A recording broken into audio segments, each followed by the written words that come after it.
নতুন বছর চলে আসলো বন্ধু, যদি আপনার কাছে কোনো ভুল করে থাকি তাহলে মন থেকে ক্ষমা করে দিও।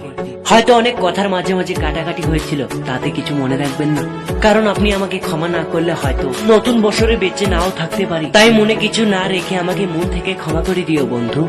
আর হ্যাঁ, আমিও আপনাকে ক্ষমা করে দিয়েছি। আপনি সারা জীবন ভালো থাকবেন বন্ধু। Advance happy new year.